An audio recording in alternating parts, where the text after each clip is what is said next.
और चलिए मालेगांव ब्लास्ट से जुड़ी हुई इस वक्त बड़ी खबर आ रही है। आपको बता दें कि मालेगांव ब्लास्ट 2008 मामले में ट्रायल 2 नवंबर से होगा। यूएपीए के तहत इल्जामात वज़ा किए गए हैं।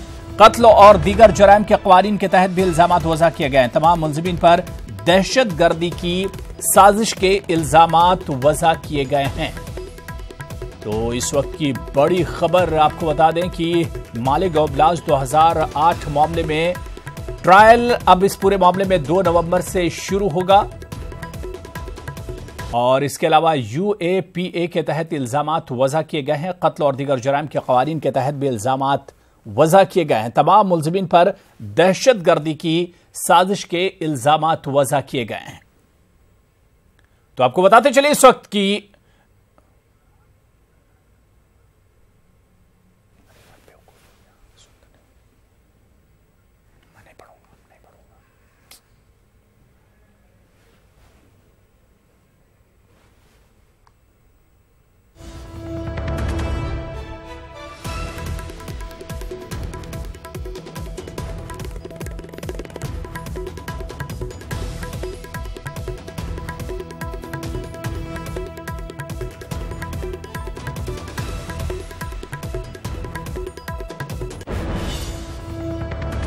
चलिए इस खबर पर और जानकारी लेंगे। हमारे नुमाइंदे प्रशांत हमारे साथ फोन लाइन पर जुड़े हुए हैं। प्रशांत, सबसे पहले क्या कुछ फैसला आया है ट्रायल में, क्या कुछ निकल कर आया, सबसे पहले आपसे जानना चाहेंगे इस पूरी खबर पर।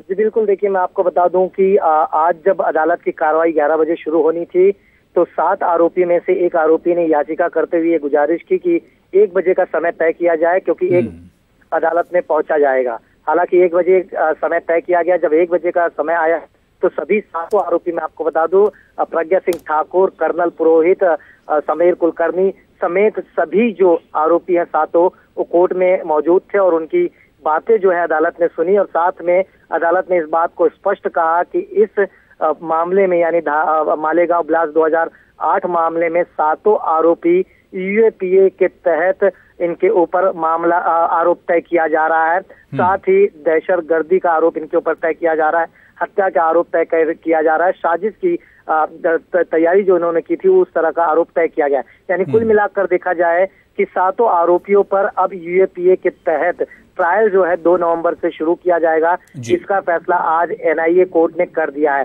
बहरहाल जब अदालत में साध्वी प्रज्ञा सिंह ठाकुर और बाकी आरोपी मौजूद थे तो उनका इस आरोप तय की प्रक्रिया को लेकर सिरे से विरोध था, जिसे साफ तौर पर अदालत ने कहा कि इनकी जो बातें हैं ट्रायल के वक्त सुनी जाएंगी। यानी ये बात साफ हो गया है कि मालेगांव ब्लास्ट 2008 मामले में आज 10 साल के वक्त बीत जाने के बाद इस मामले में यूएपीए धारा के तहत आरोप तय कर दिए गए। बिल्कुल। और प्रशांत, कर्नल पुरोहित को बहुत उम्मीद थी कि उन्हें राहत मिलेगी, लेकिन जिस तरह से पूरा फैसला आया एक बड़ा झटका है कर्नल पुरोहित के लिए।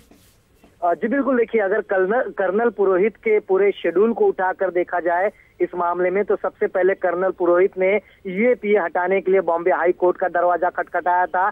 तो वहां पर जब उन्हें वहां शिकन मिली तो उसके बाद उसी अदालत में, हाई कोर्ट में इन्होंने अपील की कि जब तक यूएपीए हटाने के मामले को पूरी तरह से फैसला नहीं हो जाता तो इन्हें चार्जेस फ्रेमिंग की प्रक्रिया पर स्टे मिल चाहिए। हालांकि उससे भी हाई कोर्ट ने नकार दिया। और आज जब एनआईए की विशेष अदालत में चार्जेस फ्रेम होने की प्रक्रिया शुरू होनी थी तो उससे पहले कर्नल पुरोहित के जो वकील हैं उन्होंने फिर से एक बार अदालत के सामने 1 हफ्ते की समय मांगा। उन्होंने हवाला दिया कि बॉम्बे हाई कोर्ट में यूएपीए को हमारे मामले पर वैलिड है कि नहीं, इस पर सुनवाई करने के लिए नवंबर 20 तारीख का समय जो है तय किया गया है हाई कोर्ट की तरफ से। और इसीलिए ऑर्डर की जो कॉपी है इन्हें नहीं मिल पाई है ऊपरी अदालत पर अपील करने के लिए। तो इन्हीं मामलों को लेकर इसी बात का हवाला देकर कर्नल पुरोहित के वकील ने 1 हफ्ते की जो है समय मांगा था, लेकिन उसे भी आज अदालत ने नकार दिया। उन्होंने कहा काफी समय बीत चुका है, क्योंकि 26 तारीख सभी को याद है कि जब आरोपी अदालत में मौजूद नहीं थे तो जिसके चलते चार्जेस